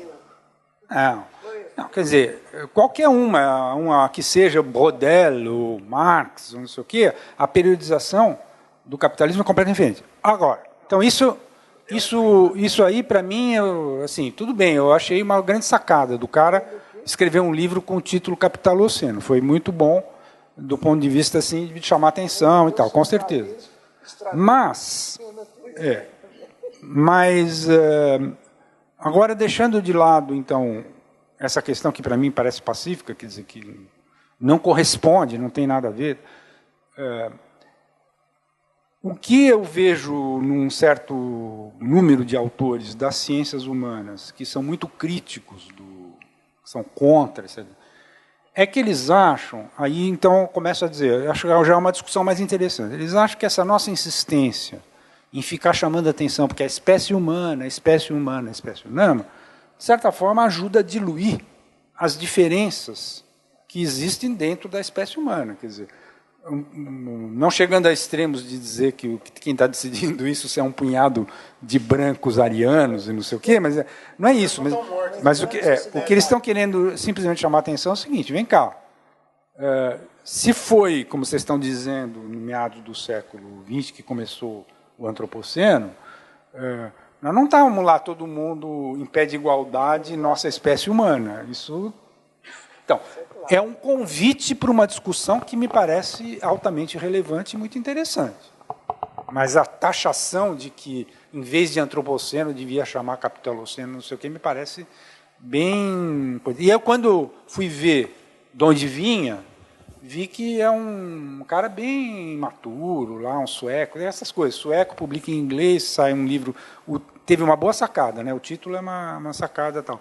Mas não é uma coisa que se leve muito a sério, me parece. Na questão do aquecimento global, nas discussões políticas das exigências que são feitas a cada país e tal, com relação às emissões, essas coisas são levadas em conta, não é? Erroneamente, do meu ponto de vista, porque no caso da discussão do aquecimento global, veja bem... Atinge todo mundo, mas a fonte é variada, a fonte das emissões é variada. Isso foi o que mais impediu que se encontrasse uma solução. Nesse sentido, eu acho que o protocolo de Kyoto, contrariamente ao que muita gente continua a repetir, foi um tiro no pé. Eu acho uma coisa assim absurda. O protocolo de Kyoto é que instituiu isso aí, né? E já é absurdo, antes de mais nada, até porque jogou os Estados Unidos para fora da negociação na época. Não foi só o Trump que saiu.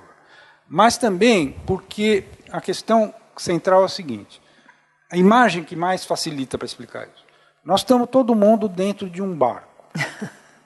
Aí tem uns caras que estão furando há um tempão o casco do barco e já fizeram um tremendo de um rombo. E tem uns que mal começaram a fazer uns furinhos. Aí você chega e diz assim, pô, gente, o que a gente vai fazer para se salvar? Aí os pequeninos falam assim, olha, vocês que começaram a fazer esses buracões aí faz tempo, vocês têm que assumir a responsabilidade de cuidar. Enquanto vocês tiverem isso, nós temos direito de continuar furando. É um negócio completamente maluco. Quer dizer, se realmente só funciona, essa discussão distributiva desse tipo, só funciona se você não aceita que nós estamos todos... Quer dizer, então é o seguinte, é o mesmo negócio. Essa coisa que a gente está dizendo o tempo todo, que tem que ter uma abordagem global, que depois passou a ser abordagem do sistema Terra, etc., não é brincadeira, não é para colocar isso na dependência de uma discussão política entre a diferença entre a Índia e os Estados Unidos, ou entre o nível de emissões per capita e tal. Porque se trata, em princípio, até aviso em contrário, de uma coisa que, sim, enquanto espécie, nós estamos causando. E, portanto, não dá para você começar a encontrar alguma via de governança se você não entender que nessa imagem a única solução possível seria, mesmo que a responsabilidade fosse maior e o custo maior daqueles que começaram antes e que fizeram buracos maiores, mas de maneira nenhuma encontrar nisso uma justificativa para você continuar furando, que é o que foi reivindicado pelo mundo dito subdesenvolvido desde a Rio 92, continuou no protocolo de Kyoto e, vamos dizer, mal ou bem essa discussão começou a ser um pouco superada muito recentemente, né, em que está se encontrando algum tipo de coisa em que todo mundo assume alguma parte de responsabilidade na medida em que todo mundo apresenta.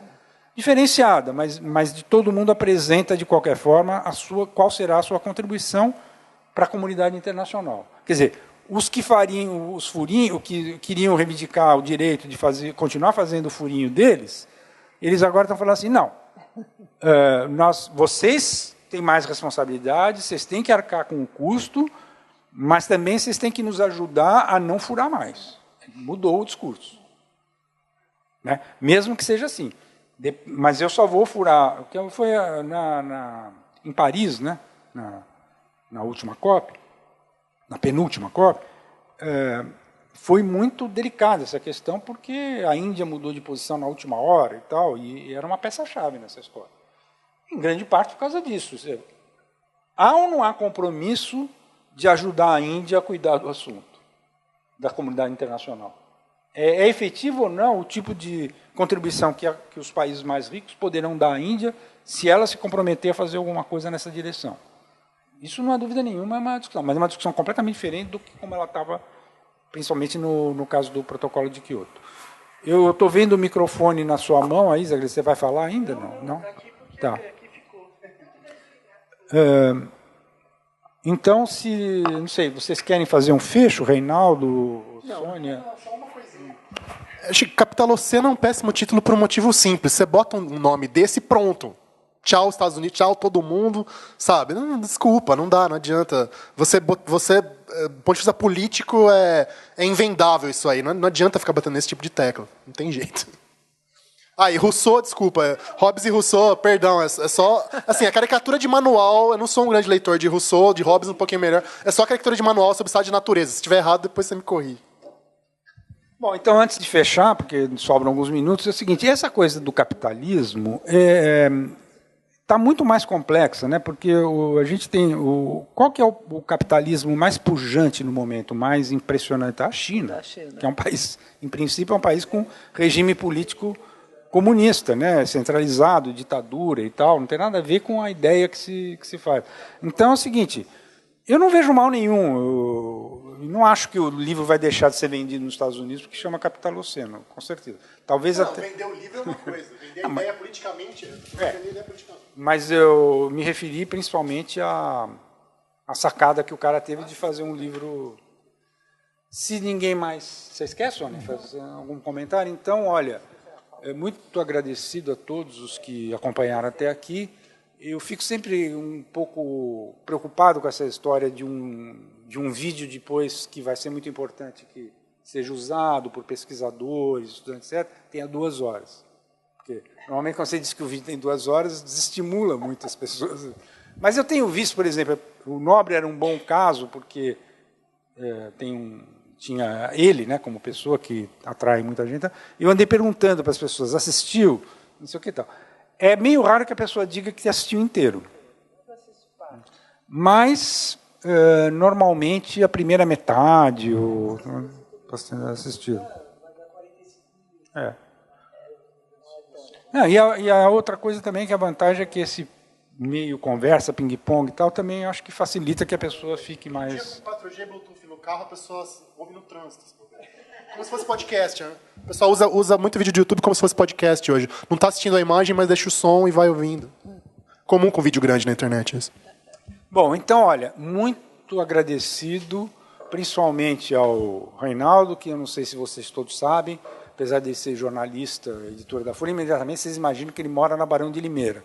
Não, ele mora em São Carlos. São Carlos do Pinhal, muito longe do Antropoceno. Então ele faz um grande esforço para vir aqui, voluntariamente, benevolamente, aceitar esse convite. Já é a 2ª vez. Eu estou realmente com uma dívida imensa com você, Reinaldo. Muito obrigado mais uma vez. Faz uma resenha boa no meu próximo livro.